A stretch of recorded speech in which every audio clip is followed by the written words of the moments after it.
Dios bendiga, la paz y la misericordia de Dios sea con ustedes una vez más, que lo alcance a donde está.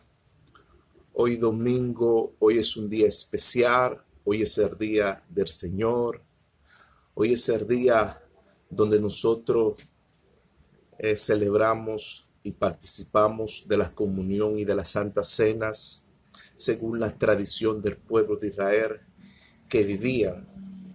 Alabado sea Cristo. Hoy es el día que el Señor ha preparado para ti. Alabado sea Cristo. Según la tradición del pueblo de Israel, practicaban las santas cenas como algo sagrado de Dios, como un obsequio brindado de Dios sobre cada familia, sobre cada casa, que practiquen la comunión del pan de vida y las santas cenas. Alabado sea Cristo. Pero es dentro del pueblo de Israel, hasta el día de hoy, hasta nosotros los practicamos dentro de nuestra casa, dentro de nuestro hogar, dentro de nuestros familiares, las santas cenas. Algo sagrado del Señor es el día de comunión del Señor de unos hacia los otros. Mi alma sea Cristo, según la tradición de los padres, esa era la práctica de ellos, y que nosotros debemos practicarlos como un obsequio, como algo sagrado de Dios hacia nosotros. En la Santa Cena es algo, es una fe de vivencias, es un acto de fe, de vivencias, de reverencia a nuestro Señor Jesucristo. Es algo que debemos hacer memorias todos los días acerca de nuestro Señor Jesucristo. ¿Por qué? Porque es algo donde cada persona y familiar estamos, aleluyas, en comunión ese día consagrado a nuestro Señor Jesucristo. Es un acto de fe, de reverencia a nuestro Señor Jesucristo. Alabado sea nuestro Señor Jesucristo. Pero según la tradición y las costumbres, la comunión nada más no se practica en la iglesia, también dentro de nuestros hogares, dentro de nuestras familias. Es como lo hacían en las casas reales. Mi alma adora a Cristo. Pero dice la Biblia que la iglesia participaba de este actos de fe. Dice la Biblia en Efesios 5:27 que la iglesia de Hechos era una iglesia pura, santa, sin manchas, sin arrugas. Era una iglesia popular, una iglesia famosa. Era una iglesia donde oficiaba el ministerio apostolado, la comunidad, y practicaban los actos de la comunión. Practicaban el acto de la comunión del pan de vida según el libro de Hechos 2:42. Practicaban la obra del bautismo según el libro de Mateo 3:16. Practicaba el arrepentimiento y perdón de pecados según el libro de Hechos 5:31. Practicaban la purificación y la santificación según el libro de Primera de Corintios 1:2. Entonces era la práctica que se hacía. Nuestros padres practicaban y nos lo dejaban como atributo de la acción de gracias de Dios hacia la comunidad.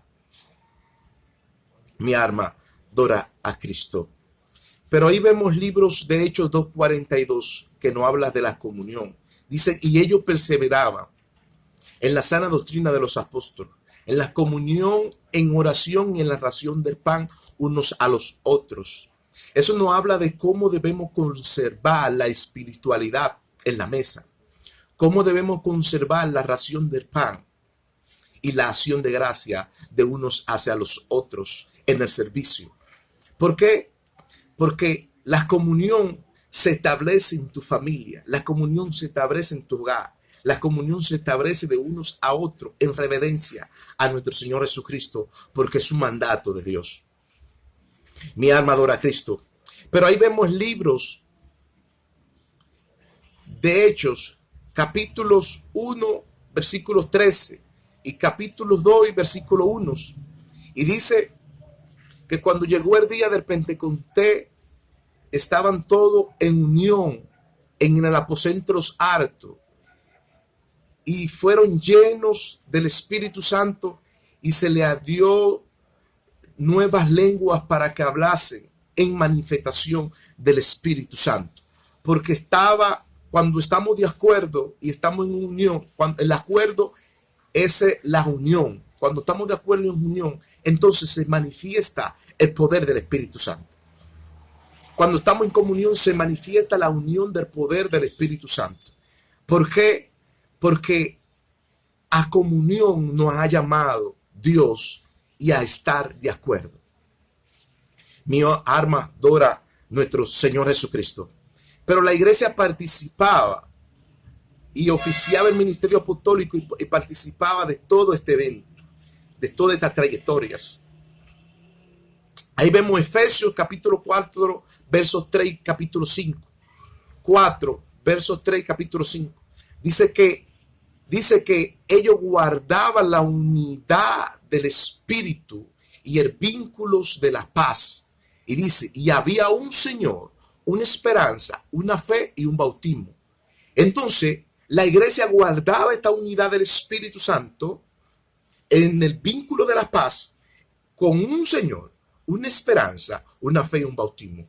Entonces, la iglesia guardaba esta unidad, guardaba la obra de comunión, guardaba las obras del Espíritu Santo, guardaba la obra del arrepentimiento y el perdón de pecado, guardaba la obra de la purificación y la santificación sobre el creyente.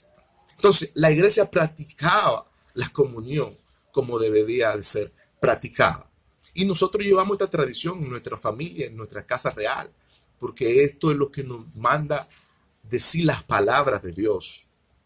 Porque las palabras de Dios es un regalo, un obsequio a nosotros para que nosotros seamos vivencia de ella. Mi alma adora a Cristo. Pero dice la Escritura en el libro de Santiago 5:14 del apóstol Santiago, que hablaba a la iglesia también y hablaba del derramamiento de la unción del aceite para cobertura de los enfermos. Esto eran prácticas que se hacían, estas prácticas ya no se están viviendo. Dice Santiago que si algunos están enfermos, llamar a los ancianos de las iglesias, ungiéndolos y orando por ellos, porque la oración de fe sana al enfermo. Entonces, todas estas prácticas ya como coberturas de las iglesias ya no se está haciendo porque no guardamos estos preceptos que Dios nos ha entregado. No creemos en esto que Dios nos ha dado. Porque cuando oramos de fe,